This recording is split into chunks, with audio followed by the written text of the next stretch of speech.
Um, this is one of the topics that a lot of people come up, especially during now. It's always in the media, every time there's a gun-related accident or a gun-related crime, they always tie it to gun control. Well, I'm here to talk about gun control and to let you know, the facts about it and my stand, which is no gun control. First of all, I want to let you know, talk to you about the Second Amendment, which in the Second Amendment states, a well-regulated militia is being necessary to the security of a free state. The right of the people to keep and bear arms should not be infringed. Basically, it tells everybody as an American that you have the right to use firearms, to own and have firearms. A lot of lobbyists, they want to take that away because they believe that it actually adds to crime and homicide, when that just it contradicts what our own Constitution allows us and says that we can do. It's important to establish this, to solidify its importance to the American citizen, only so that you guys understand why I'm talking about this today. The next thing I want to talk about is America is simply a gun culture. If you look at the media, action packs shoot 'em ups, you got movies such as Rambo, you got movies such as Bad Boys. We revolve around a violent society. We love watching violence, and they're not going away. I mean, Gary Clegg outlines that the U.S. has a stock of over 200 million firearms, with 50% of households containing at least one. So if gun control were to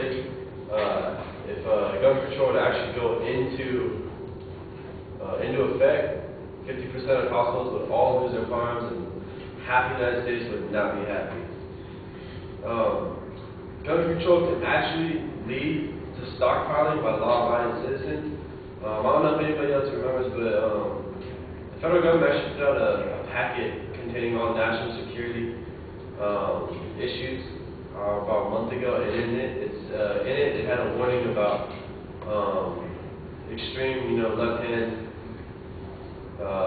extremist stockpiling weapons because our president's black, which is ridiculous, but I mean, whatever. If they have their fear, they have their fear. But if gun control goes into effect, the people that want to keep their weapons will buy non-registered and stockpile weapons.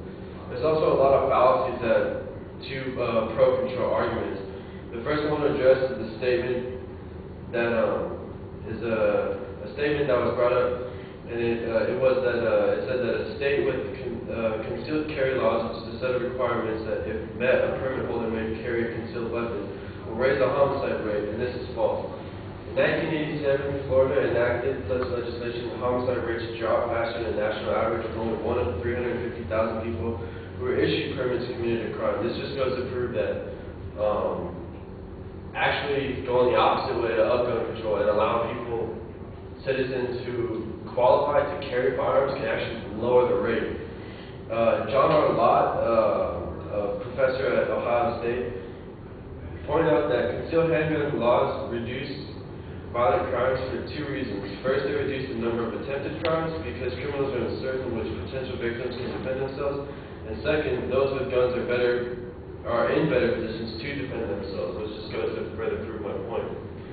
If Florida with the highest homicide rate if Florida with the highest homicide rate saw success, the rest of the country sure can. Their homicide rate was about 40% with guns, and it actually dropped. It dropped, I think, 4 or 5% the year that it was enacted.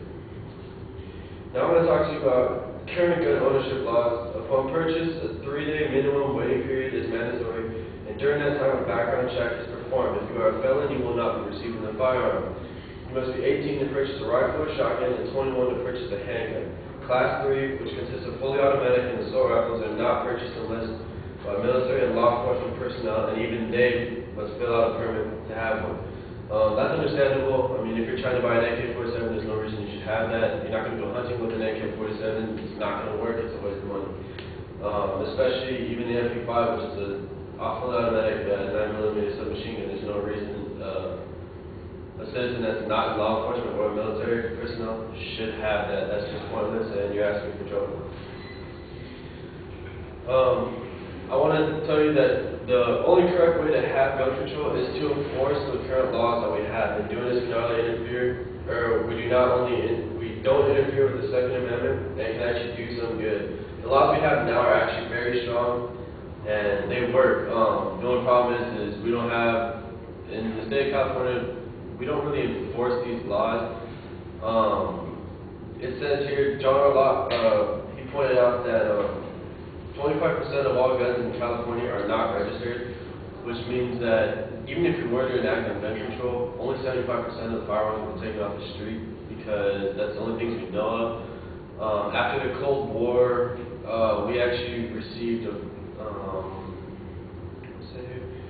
we received 65,000 AK-47s from Russia and China, and 10% of those were registered. So that still means there are firearms in the street, which leads felons and criminals who don't abide by the laws to actually have firearms, and law-abiding citizens to not have firearms. Basically, the best way of gun control is hit what you aim at.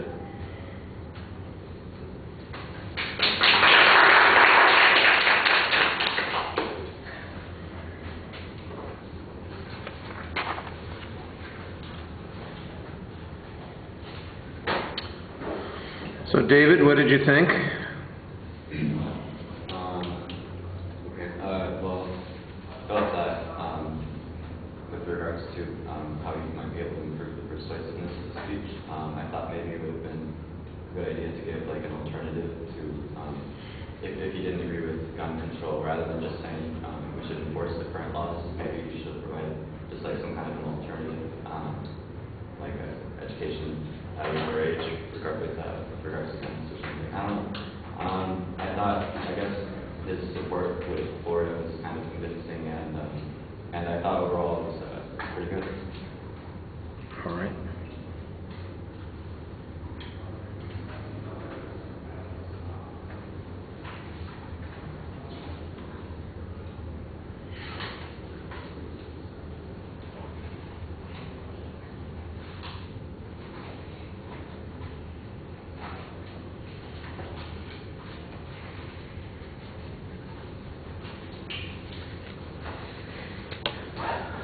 Jacob, you identify the topic in the introduction. I think you could have made it a little bit more interesting. Your point of view is pretty clear. There's a little bit of background on the subject. It sounds at first like your argument's going to be about the Second Amendment, but it turns into a broader argument about gun control. There's not really a preview of what the supporting structure is going to be. You did signpost your structure while you're talking, but the claims are not always distinct. They just seem to be the next idea. You're changing evidence at that particular point. I did think that you had some good evidence in your argument. You got some examples about stockpiling, although I think you could use a little bit more information on that point. The reference to what was going on with the president and the people who were opposed to him, I think you could have used some specific numbers or examples on that point. On the concealed carry laws, I thought that that's the part of the argument that was the most well-developed and had the best evidence on it. And in fact, it might have made more sense for you to argue a claim about concealed carry laws instead of making a generic argument against gun control. Instead, maybe advocate that as your alternative. That would kind of address the issue that David's talking about. You really do have an alternative to banning guns, and that is giving people the right to carry concealed weapons, which you could then argue would have a substantial impact on crime, but not the direction that most people are worried about increasing crime, but actually the opposite direction.